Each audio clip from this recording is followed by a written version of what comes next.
I now request Mr. Rajat Srivastav, Regional Director, EEPC India, to deliver his presentation on export scenario for non-ferrous metals, including export incentives. Thank you. Indeed a pleasure to be here, Mr. Madia.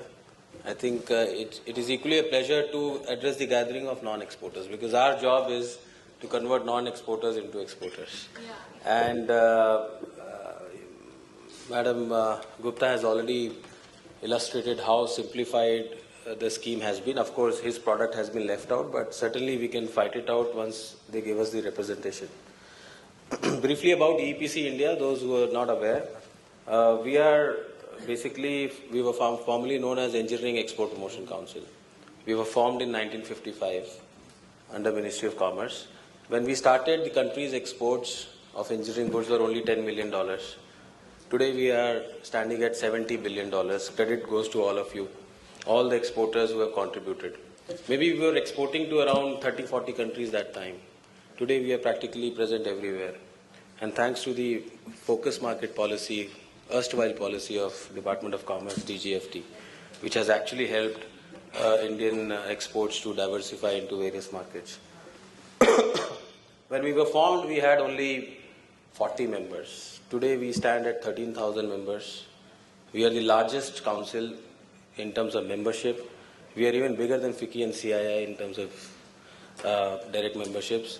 And the fact is, since we are under Ministry of Commerce, we have limited budgets to be in the media. We are not very popular among, but certainly at the ground level, SME sector, as you can see, 60% of our membership is small and medium enterprises, micro, small and medium enterprises. On all our schemes, which we are the custodian under Department of Commerce, are basically oriented towards micro, small and medium enterprises. We were the first trade promotion organization which were ISO 9000. We have well-equipped offices in 4 metros of New Delhi, Mumbai, Kolkata, Chennai, then sub-regional offices at Bangalore, Hyderabad, Jalandhar and Ahmedabad. And we are going to soon open an office in Chhattisgarh also, because we find that a lot of activities in engineering sectors are happening. What services we give to our members and to the government is that we are the advisory body to the Department of Commerce. Before every policy announcement or say budget, we are invited to make a presentation like this. We approach our members, we take their wish list and tell the government, please do this if you want to achieve the target. So we are an interface body between exporters, manufacturers, traders and the government. So whatever issues you have, please, you can always write to us. We do strong licensing with DGFT, with Excise Department, Sales Tax Department, ECGC, Exim Bank, and we keep conducting programs along with them for your benefit. So any issues you have with regard to these matters, please write to us, and we have a full-fledged policy department working for us, both in Delhi and Bombay, of course all metro cities. So we can always take up your matters, including customs. We also have a section on our website, if you go through, which are basically, which will give you an idea how, what are the things which are required for an exporter to conduct his export business. Whether it is LME prices, whether it is exchange rates with various currencies, whether it is market survey reports of various part of the country that we have done, the exhibitions that we go, all these exhibitions are highly subsidized.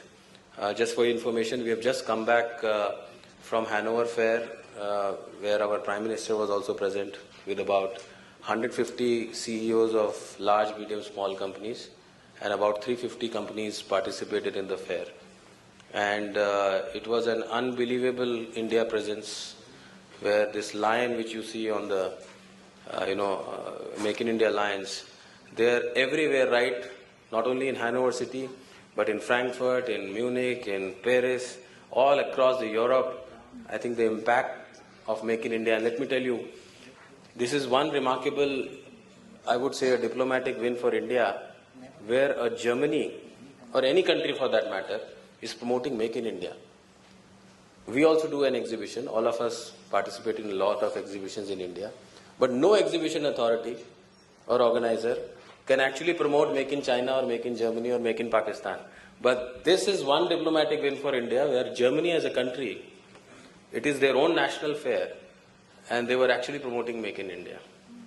In fact, Dr. Angela Merkel also made a remark that we also have an objective of Make in Germany. So actually it was clashing. So anyway, it was a good win for us, and we benefited a lot. I think in coming days, Make in India, with these provisions which were told by Dr. Gupta, ease of doing business, which is more important. We also have highlighted to the government that most of the foreign investors or FDI people who would like to come here and do manufacturing, they're very scared about the intellectual property. That law has to make strong, because you go to UK, Germany, they are very fearful that if I give my design to an exporter here and the design gets leaked and I have no remedy. So that's one major area which government needs to, we need to strengthen our intellectual IP rights, where if any foreign company wants to come here to produce defense equipments, aerospace, he must get a IPR protection. So that's one area which is there. Apart from various services, we issue certificate of origin. Of course, now self-certification is allowed. We issue visa recommendations. We help you in attending your overseas complaints. We also do a lot of recommendations to customs with regard to clearing of samples without any duty. So if you have any of the issues, please come to us. Apart from handling your domestic procedural issues, we also do a lot of exhibitions abroad. These exhibitions are purely engineering exhibitions. Now, we have around 42 panels in which all the 15,000 engineering items are divided. We can't do justice to all 42 panels because of limited budget. But certainly if we receive a recommendation from you, maybe Metal Access or Alucast, and tell us that these are the 10-15 companies who would like to go to a fair which is pertaining to non-ferrous, we can include that particular fair in our calendar of activity. When I include, what is the benefit? I'll come to that. All our participation in various exhibitions are subsidized. This Hanover Fair, a 9 square meter booth which is costing around 4 lakhs of rupees, we charge only 1,35,000 rupees. So balance was bridged by a scheme called Market Access Initiative Scheme. So all these benefits are basically for small and medium enterprises. So I request if all of you can come and participate. We have also given you one particular show details, which is called India Engineering Sourcing Show. This is a show which Government of India wants to develop on the lines of Hanover Show or Canton Sourcing Show of China. We all know about it. That's the only sourcing show for engineering in India, where we would like that people from all over the world come and buy products from India. So I request, if some of you wants to participate through Metal Access or any other organization or individually, you are most welcome to make you, because we invite around 1,000 overseas delegates and buyers to buy products. Apart from Air Force, Navy, Indian Army, where a lot of requirement is there, Indian Railways. So please do join us there. It's happening from 24-26 November 2015 in Mumbai. What are the incentives that are given by EEPC? We all know exhibitions and events have a direct link with the trade. If you make a visit alone, let me tell you, you end up spending a lot of money. You maybe end up having 3 or 4 appointments a day. Yeah, thank you, ma'am. Thank you. But if you are participating in an exhibition, and that too a famous exhibition, you actually have 3-4 benefits. One is, you have an eye on the competition. We know what Turkey is doing. You come to know what Iran is doing, what Brazil is doing, so because you visit their stalls also. The other advantage is the B2B meetings that we organize. You don't have to worry about it. The amount that we charge, we don't charge anything extra. But if you contact these exhibition authorities directly, they will charge from you. They will charge a marketing fee. Hanover charges a marketing fee separately for your product. But we do it, we negotiate in a way that your marketing fee is not paid by you and your services you get and take the benefit. The kind of publicity that we get is huge and enormous. More the trade shows, more visitors and more trade volumes. Coming down to the financials, which I'll come in a few minutes, there are certain exhibitions which are general in nature. When I say general, though they are engineering, but they are general. There is the auto component sector, there is the electrical sector, I think where a lot of brass and copper is used. Then there is the industrial machinery sector. But there are also specialized exhibitions which are basically pertaining to particular products. This is non-ferrous आपका अगर area है. So if you suggest us कि non-ferrous metals की एक exhibition है, maybe GIFA है या कोई और exhibition है, we participate is only on those shows where you actually get a focus.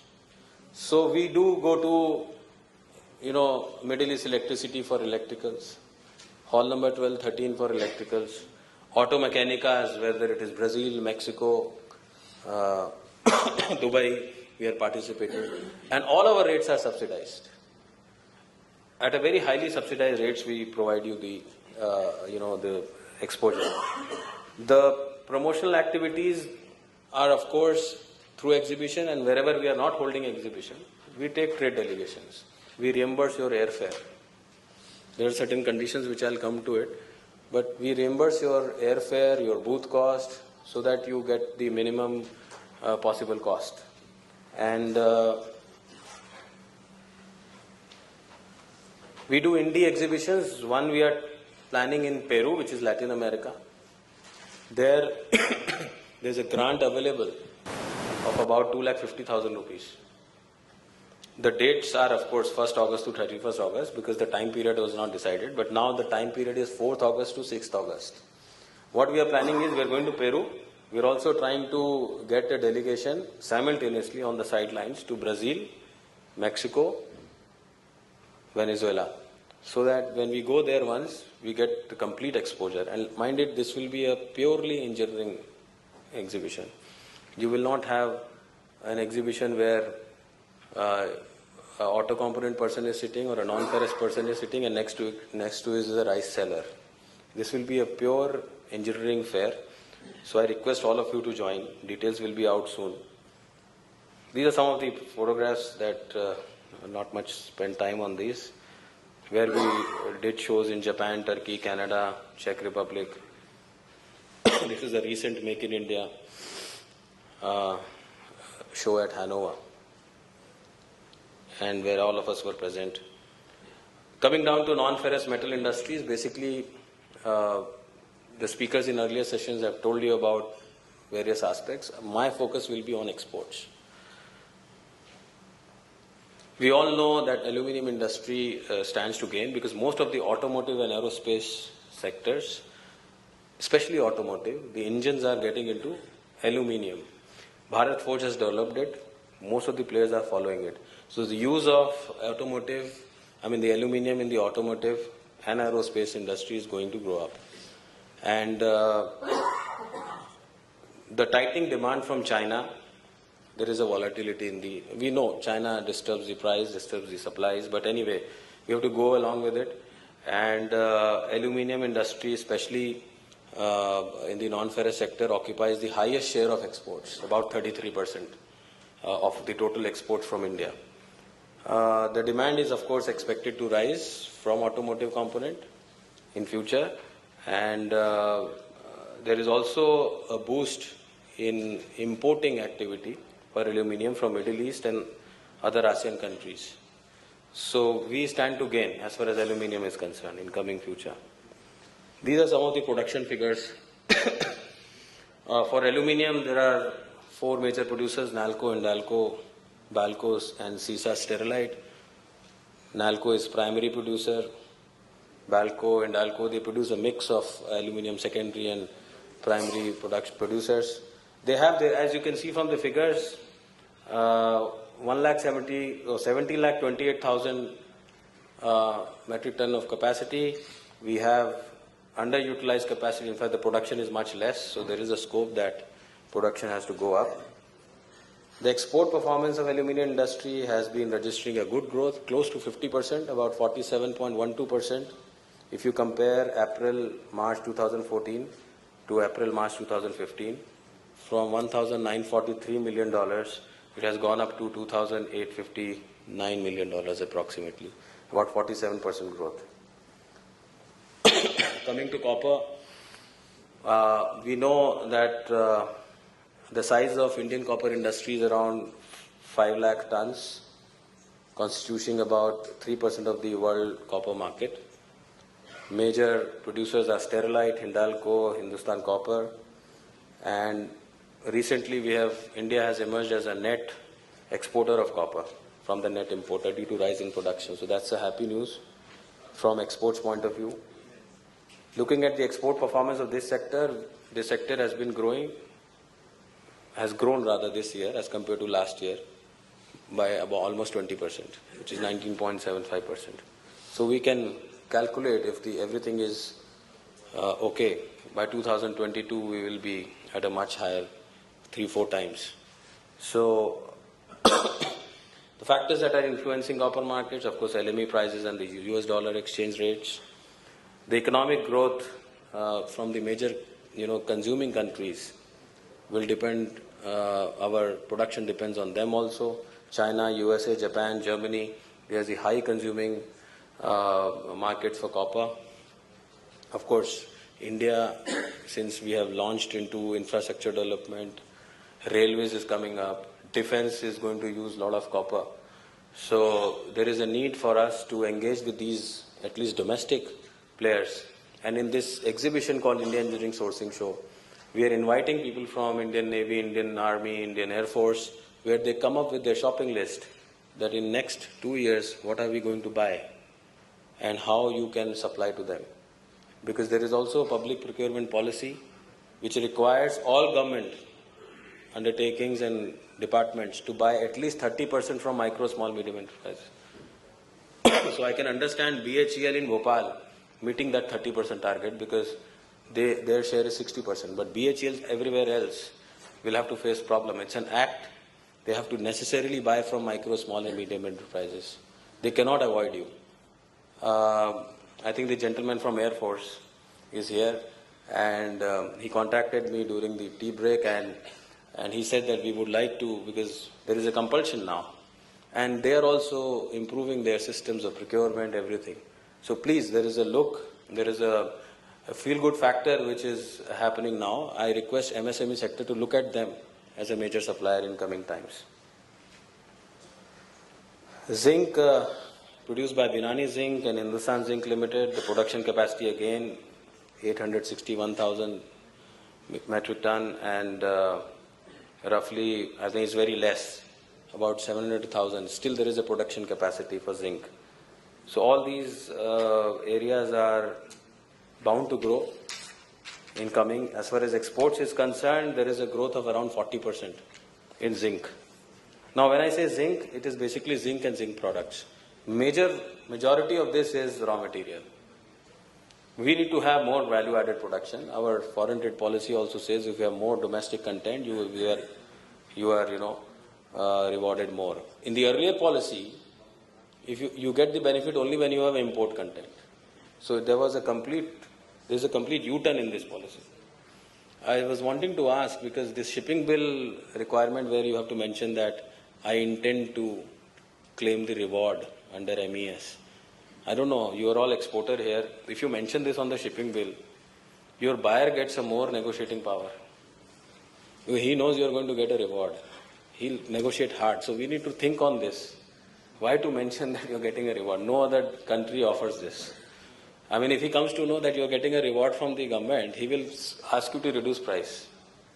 So anyway, this is one thing which I wanted to ask her. These are production figures, export performance of, this is the lead, Hindustan Zinc produces it. Lead is minus, there the exports are down.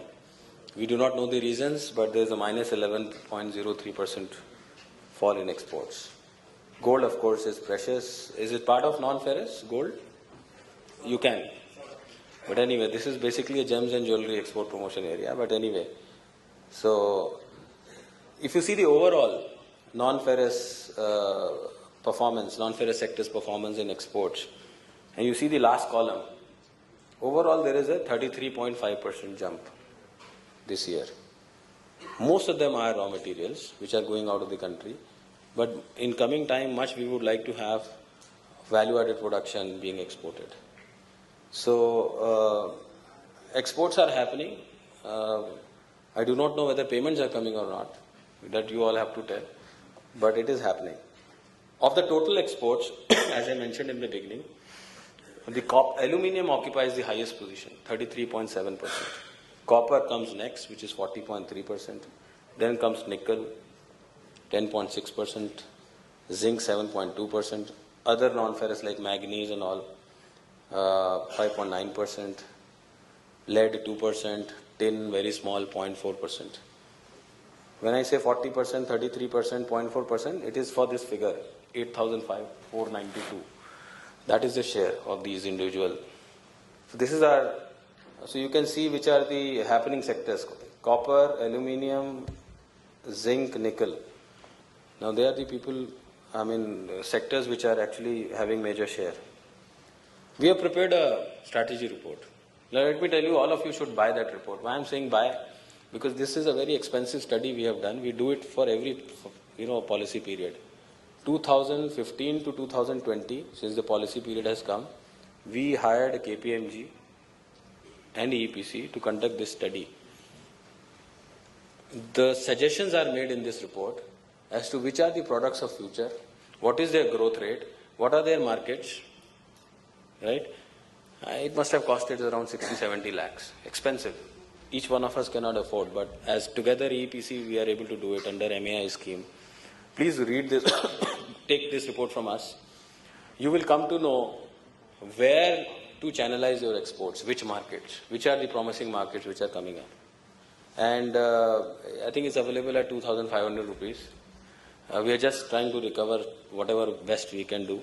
But it's a roadmap for next 5 years, what EPC should do, what government should do, what exporters should do, so that our share, as mentioned in the slide, from 2.1% to 3.5%, India's share in the global trade.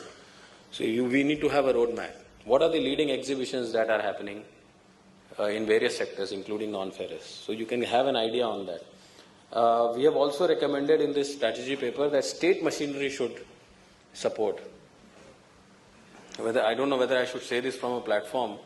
About 2-3 years back, I approached the state government saying, "Sahab, please come as a chief guest in our award function." Industries minister. So I got an answer that what state has to got to do with the exports. It's a central subject. I think that has to change now. So state has to also help in facilitating exports. Coming down to financial assistance for our members, I run through this because I have other speakers. We give financial assistance in terms of market development assistance for international trade fairs, buyer-seller meets, trade delegations. I'll come to this slide first. There are 4 focus areas, 1 non-focus areas. Focus Latin America, LAC, Focus Africa, CIS, which is Commonwealth of Independent States, Focus ASEAN +2, and non-focus area.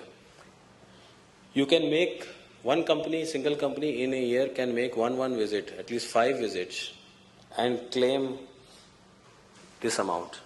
If you total this amount, coming out to be around 10.5 lakhs rupees, EPC membership is just ranging from 11,000 to 45,000 maximum, depending upon the turnover. But each company, qualifying company, can take 10.5 lakhs benefit in one single year. This is one organization where you can actually get a lot of benefit. How you can take it? If you participate in the exhibitions. Exhibitions organized by us. There are 4 focus areas: Africa, including WANA, West Africa and North Africa, CIS, LAC, ASEAN +2, Australia, New Zealand included. Now these are the focus area where if you participate in the exhibition through EPC, you get airfare reimbursement and booth cost reimbursement, both.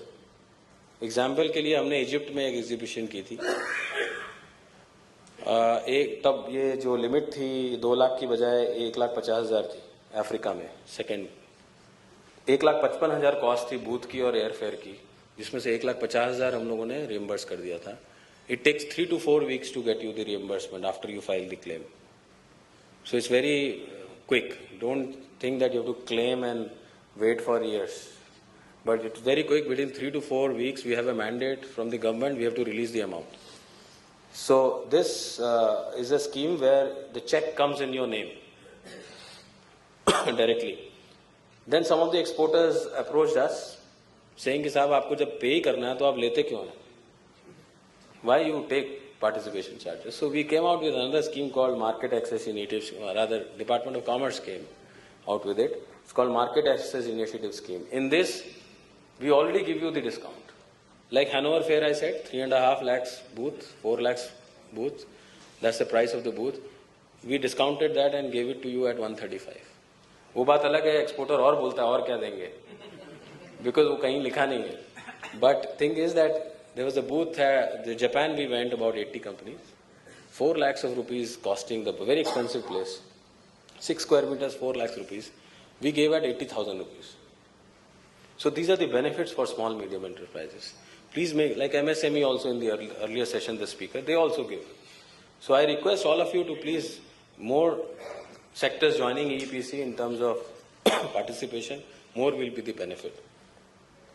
So this is Market Access Initiative Scheme. We also help in fighting your anti-dumping cases. We give grant up to 2 crores. If your product has come under anti-dumping, you have to hire an American or a European lawyer. They charge huge amount of money. 500 euros per hour is the charge. So if you approach us, you say we are under anti-dumping. Government comes to know who is under anti-dumping. Right now, SR Steel is under anti-dumping. We helped Zenith Birla because they came out of it. They were exporting 800 crores, and one single night, their exports came down to 10 crores because there was anti-dumping duty on their product, steel pipes, in USA. Everything crumbled. They struggled for 1 year. They took grant from EEPC, fight the case. They won the case. They are happy now. They are now trying to revive.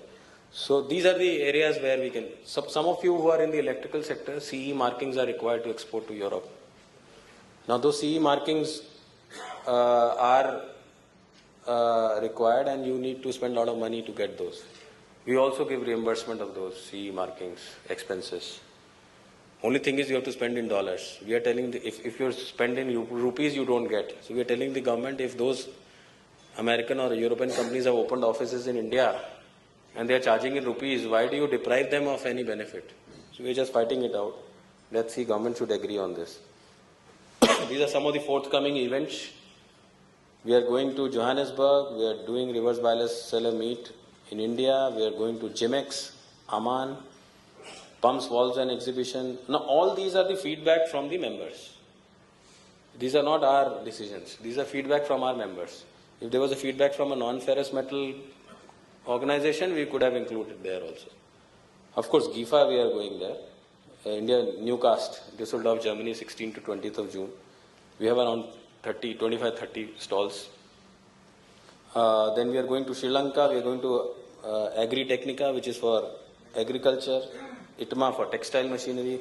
So we try and then India Engineering Sourcing Show, which will happen in Bombay, where you don't want to travel. But what we will do, we will invite your buyers here. You just take a stall here, a good looking stall. We tell the buyer to come here and meet you. So these are the fairs, and thank you very much for a very patient hearing. Let us know. Thank you very much.